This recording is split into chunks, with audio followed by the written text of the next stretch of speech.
Watkufungaleo skaleo timwezini marahaba humurudunga hawengi sakamwe na mbali zingizo za mahabari yetu ya mfumuraru ya leo. Mesdames, Messieurs, bonsoir, bienvenue dans cette nouvelle édition du journal. Tout de suite, voici les titres de ce lundi 19 novembre.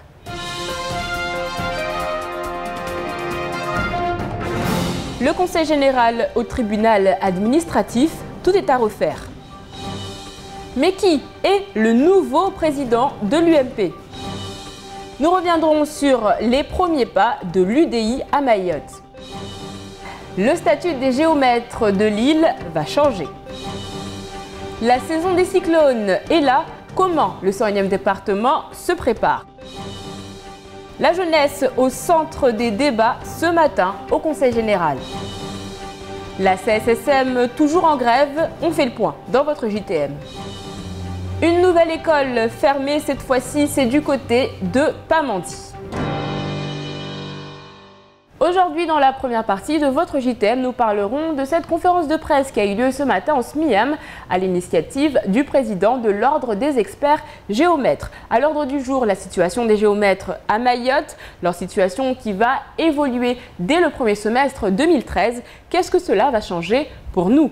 Nous reviendrons sur les premiers pas de l'UDI. Le nouveau parti est bien implanté à Mayotte et déjà quelques problèmes se profilent à l'horizon. Mais avant de développer tous ces titres, nous revenons sur la situation du Conseil général. Rien ne va plus. Les explications de Clémentine Baye.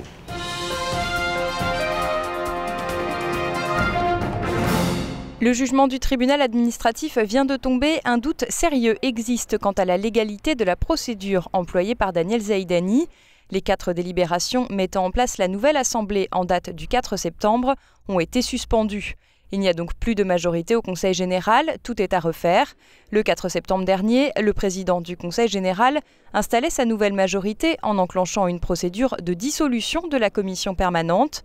La deuxième vice-présidente Sarah Moussoun, le président de la commission aménagement Saïd Omar Wali étaient dégagés en force afin d'être remplacés par Mira Nousseni et Jacques Martial Henry au sein de l'exécutif départemental. Les conséquences de cette décision du tribunal vont être lourdes. Les explications de Mansour Kamardine. Après, il appartiendra au Conseil général, je crois, dans son président, de tirer toutes les conséquences de cette décision. En tout état de cause, les délibérations sur la base desquelles ont été organisées l'actuel bureau a été suspendu, ce qui veut dire qu'on se retrouve à la situation, à la case départ, notamment ce qui prévalait à la date du 4 septembre 2012. L'opposition menée par le conseiller général de Msamboro, Ali Bakar, avait déclenché la procédure devant le tribunal administratif en référé suspension, en même temps que la préfecture qui contestait aussi la légalité de la dissolution. Alors que l'on ne connaît toujours pas les résultats des élections pour la présidence de l'UMP, à Mayotte ou en métropole, la fédération locale refusant de donner des indications tant que la question ne sera pas réglée au plan national, les adhérents mahorais étaient bien présents aux urnes samedi, avec tous une même idée, voter pour un homme susceptible de rassembler, oui, mais lequel? Oui, j'ai voté pour François Fillon parce que je pense qu'il est à même de rassembler le parti au-delà de nos frontières. Et donc, je cherche celui qui va beaucoup plus rassembler que l'autre, qui rassemble uniquement que pour notre formation politique et non au-delà de notre formation politique. Je vote Coupé parce qu'il me semble que c'est lui qui a quand même des idées qui rassemblent la France et surtout les Français. Donc dans ce contexte actuel, il me semble que c'est lui quand même qui incarne le mieux en tout cas les idées de la France. Et ça risque pas de diviser l'UMP ces élections? Non, non, au contraire, il y a eu des élections dans le Parti Socialiste et ça ne les a pas divisés, au contraire ça les a rassemblés. Et pourquoi ça doit diviser l'UMP? Non, non, au contraire je pense que ça doit rassembler. Ça va surtout rassembler les Français. À l'heure où nous bouclons cette édition, les deux candidats François Fillon et Jean-François Copé sont toujours en désaccord sur la question de savoir qui a été élu président. L'Union des démocrates indépendants a tenu sa première réunion constitutive samedi matin au Conseil général. La population était invitée à découvrir la nouvelle formation de Jean-Louis Borloo au niveau national et d'Ahmed Atoumani Douchina et Eugène Félix à Mayotte. D'ores et déjà, les deux hommes se disputent la paternité de la formation. En ce qui me concerne personnellement, en tant que secrétaire du Parti radical et président actuel de l'UDI, parce que l'UDI existe, on aura un positionnement et il va falloir conjuguer.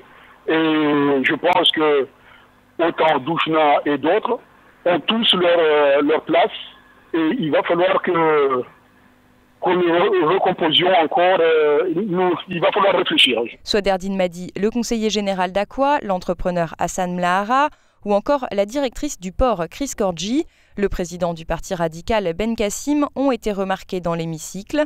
Le premier rendez-vous a été un succès et il faudra compter sur ce tout nouveau parti lors des prochaines échéances électorales de 2014 et 2015. Conférence de presse ce matin au SMIAM en présence notamment du président du Conseil supérieur des géomètres experts. Les géomètres mahorais vont prochainement être rattachés à l'ordre des géomètres experts de la Réunion, ordre qui pour l'occasion va être rebaptisé afin d'intégrer Mayotte à l'appellation. Une quinzaine de professionnels sont concernés par ce changement. Après une période transitoire de 2 ans, les premiers experts pourront prêter serment. Mais pour être intégré, il y a des conditions. Alors les conditions pour être un géomètre expert en période normale, je dirais hors période transitoire, c'est d'avoir soit un diplôme d'ingénieur plus 2 ans de stage et ensuite de prêter serment, soit d'avoir passé ce qu'on appelle le DPLG, donc avec des cours complémentaires et des études complémentaires. Cette évolution est la suite logique de la départementalisation. Après avoir intégré l'ordre des géomètres experts, il y aura des contraintes, mais aussi de nombreux avantages. Pour le consommateur, eh bien, ils auront affaire à une profession organisée et chaque fois qu'ils s'adresseront à un géomètre expert, ils auront la certitude que celui-ci a les capacités et les diplômes requis pour exercer la profession et qu'en plus cet exercice professionnel est contrôlé par la profession. Donc c'est une garantie supplémentaire que ça apporte aux Mahorais. Attention, pour effectuer des bornages ou des délimitations de terrain, il est obligatoire d'être inscrit à l'ordre des géomètres experts. Tous ceux qui n'intégreront pas l'ordre ne pourront exercer qu'en tant que topographe, sous peine d'être condamnés pour travail illégal. À partir de demain, la délégation ira à la rencontre des géomètres mahorais afin de faire le point sur la situation de chacun. Dans la nuit de vendredi à samedi, la boulangerie chez Jules a fait les frais des cambrioleurs qui ont cassé une vitre et volé des cigarettes et du liquide. Un mouvement d'humeur a également éclaté du côté des salariés de la boulangerie samedi, après le licenciement de 2 personnes. Les salariés alertent également sur les difficultés qu'ils ont à percevoir leur salaire. Dans l'actualité également, tout passe, tout lasse, sauf les glaces et les problèmes. Une nouvelle école a fermé, cette fois-ci du côté de Petite-Terre. Toujours le même souci, l'insalubrité des locaux. Nous ferons le point sur la situation des agents de la Caisse de sécurité sociale de Mayotte. Ils ont souhaité rencontrer la responsable de la CAF, Josiane Casal. On rappelle que la CAF et la CSSM sont soumis au même régime. Mais d'abord, Mayotte se prépare à la saison cyclonique. On en parle tout de suite dans la deuxième partie de votre JTM.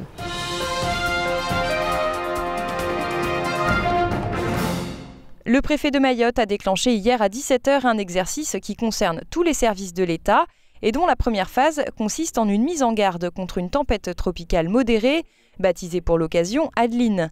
Un exercice qui se poursuivra tout au long des 2 jours à venir et qui devra permettre aux services de l'État de contrôler leur capacité à réagir si une vraie tempête tropicale venait à survenir sur l'île. Ce matin, le passage à l'alerte orange a été déclenché. Un communiqué de la préfecture précisant qu'il s'agit d'un exercice a été envoyé aux services de l'État et à la presse, avec les mesures à prendre dans un tel cas, comme la protection des ouvertures dans les locaux et la garde à domicile des enfants. Ouverture ce matin au Conseil général en présence du préfet de Mayotte et d'élus, du colloque organisé jusqu'au 22 novembre par le Conseil de la culture, de l'éducation et de l'environnement de Mayotte. Les conseils des 5 DOM se sont réunis autour d'un thème, faire de la jeunesse un atout pour les territoires. L'objectif de ce colloque, c'est de dégager de pistes de réflexion pour permettre au pouvoir public, c'est-à-dire les collectivités locales et l'État, à mettre en place des actions à destination des jeunes. Ça, c'est les objectifs que nous nous fixons. Et ici, nous allons débattre, nous allons échanger avec des spécialistes dans différents domaines pour que justement on puisse avoir un large public qui va nous permettre d'alimenter nos débats. Selon le président du Conseil mahorais, Mustouaï Marie, la jeunesse des DOM rencontre les mêmes difficultés et a les mêmes attentes. C'est quoi ces attentes? Les jeunes attendent des formations, ils attendent des structures adéquates au niveau des équipements sportifs. Ils attendent des mesures comme les autres départements, je pense à la restauration scolaire. Il y a beaucoup de chantiers que les jeunes attendent des pouvoirs publics. En étant ensemble, c'est une force qu'on peut saisir le gouvernement, mais aussi les collectivités, pour qu'ils puissent intégrer ces problèmes-là dans leur politique publique. Les orientations dégagées par les participants seront donc soumises aux collectivités de toute l'outre-mer pour mettre en place des actions favorisant l'insertion des jeunes dans la société. Les grévistes de la CSSM de nouveau à la CAF aujourd'hui, avec la volonté affichée de rencontrer Josiane Casal, la responsable de l'établissement. Les salariés de la CAF qui refusent de s'associer au mouvement de la Caisse de sécurité sociale, alors même qu'ils dépendent du même régime, étaient enfermés à l'intérieur de leurs locaux ce matin. Et si ça dégénère, il faudrait que chacun prenne sa responsabilité. Comment vous expliquer qu'à 9 semaines de grève, que nous n'avons pas d'interlocuteurs? Ni les élus que nous avons tous contactés. On a eu un entretien avec les 2 sénateurs, nous avons eu un entretien avec des députés, nous avons eu un entretien avec le préfet, nous avons eu un entretien avec le président du conseil général, notre directeur qui nous fuit. On ne sait même pas où est-ce qu'il en est, où est-ce qu'il est. Aujourd'hui, si ça dégénère, c'est qu'il y a une volonté manifeste à ce que ça dégénère.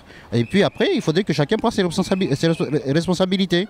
Finalement, personne n'a souhaité discuter avec les grévistes qui ont allumé un feu de pneus, obligeant les pompiers à intervenir, feu qui a endommagé un véhicule garé à proximité.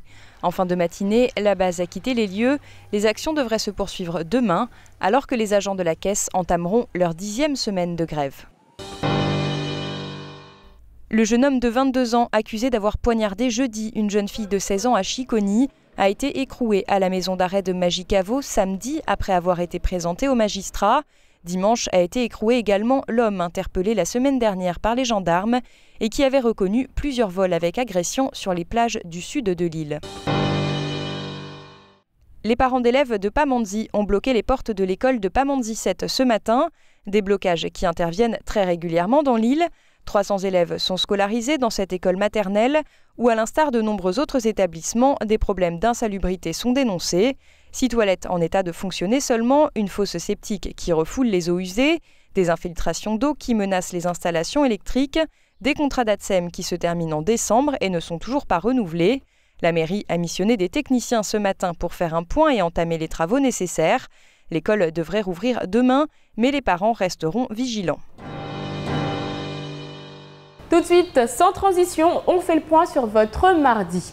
Demain, c'est la journée internationale des droits de l'enfant. À cette occasion, à Mayotte, de nombreuses manifestations sont prévues. Bien évidemment, nous y reviendrons dans notre prochaine édition. Demain, bonne fête à Edmond et à Octave. À cette occasion, nous citerons un Octave célèbre, plus connu sous le nom d'Auguste, premier empereur romain, qui a dit un jour « J'ai trouvé Rome en brique et je l'ai quitté en marbre ». Traduit localement, cela donnerait « J'ai trouvé Mayotte en terre et je l'ai quitté en terre avec quelques parpaings ». Demain, le soleil se lèvera à 5h22 pour se coucher à 18h07. La marée sera haute à 8h15 et 21h10.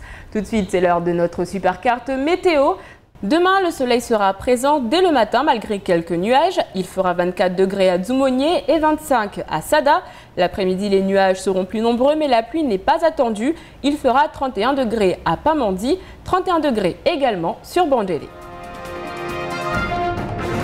Ce soir à 20h, vous avez rendez-vous avec votre émission Face à la rue. Nous, on fait le point sur ce qu'il faut retenir de cette journée avant de se quitter. Cette fois-ci, on le fait en maoré.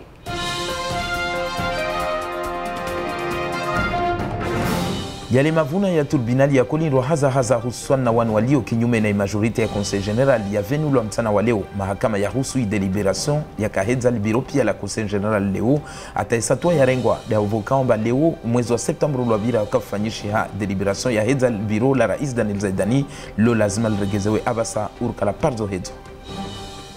Chama pia ya siasa inihiro UDI Union des Démocrates Indépendants ya bulu abasa hunmaure wa wakanguliza na mfumunsi harimo mpara no wahanda wa ishama Conseil Generali wakazi wengi de wakulindwa wajavulishwe mpangio na ya ishama na umwendeleo wa ishama ini iliomba lo ibulu Faransa na bwana Jean-Louis Borloo hunmaure rais wa hali wa Conseil General Ahmed Datman Dushna na unahiro Eugène Félix wao do wagungana leo ambambani harimo wao uwaidi de lazim leo wake mkizimbili wa ishama ini iro UDI. Rangujana prefu wa Maure datia mpangio na maboneso wa utahadharisha wakati uri unuamba wakati wa kashkazi na sikloni za peu na uo mpangio wakafanywa hautaha lo watu waone hanamnajeje ya lazimu lo watu wafanye na ikame so mfano wa ajali daruba za peu itoka wamba mfano isinyalewa au irikabiri hatu hun Maure neda hautaha raha uona mataalamu waone hanamnajeje lo wanwashahidi hao na ufanya zinizonglo sekur halu watu ufanya uneika watongo urizo za ijiri. Asubuhi ya leo raha wamparano watu wanziani atampaka mwezi 22 wa November Conseil General madomana wa Karenge banza munvavo hawa moja na prefe wa Maure na ini miparano ya hus mahadisi ya ujola na mafikira ya stongoza hus ushababi wa meso ujoona hanamna jeje lazimu vutue mpangio ya ujotatua mashababi ya meso harmatungo nyingi ziliomba leo raha zitiwa fre unu Maure. Be asubuhi ya leo raha ya mafanyahazi wala kesi wanu wa Karenge washuki albirola la CAF hondo taha watu wanya mafonksionera wa jake hau jumla wafanye mtutu waunu hawe kamba leo matarajo wa taha moja na wanu wakahaza hawe taomba wakotamune safu chef walbirola la CAF bibi Josiane Kazal be wanka wapara wamona hawe kamba mafanyahazi wala CAF wa wakati ya kota milango yao wakamonoho safke wabiti pia mtanawa wa wanindra wapare neka wapara. C'est la fin de cette édition, merci de l'avoir suivi. Dans un instant, vous retrouverez le faux journal de Camar. Ensuite, ce sera le temps de parole, un temps de parole consacré au patron du MEDEF, Michel Taillefer. Moi, je vous retrouve demain, même heure, même chaîne, avec un nouveau journal, Kwahiri.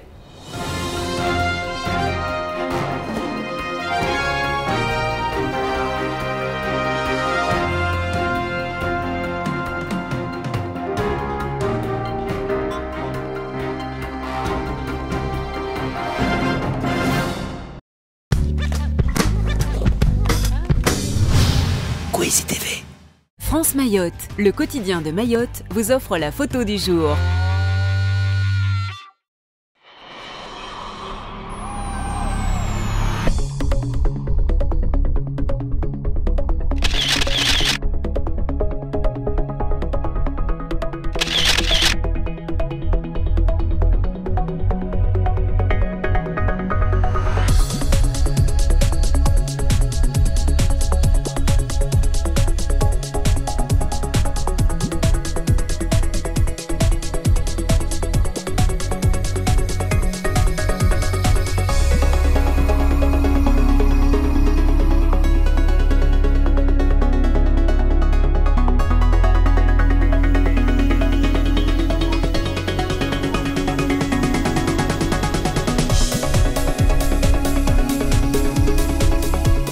France Mayotte vous a offert la photo du jour.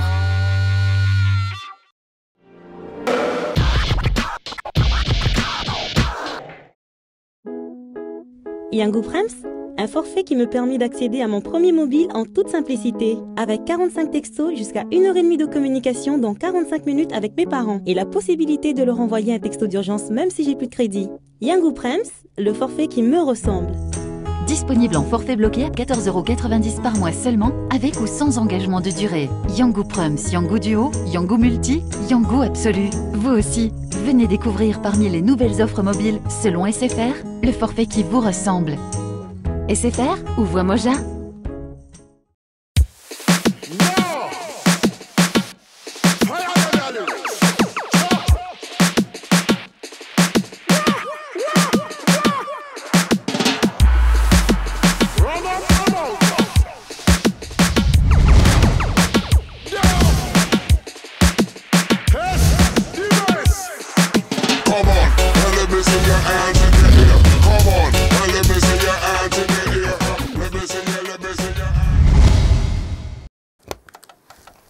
Bon, je vais vous montrer comment ça marche.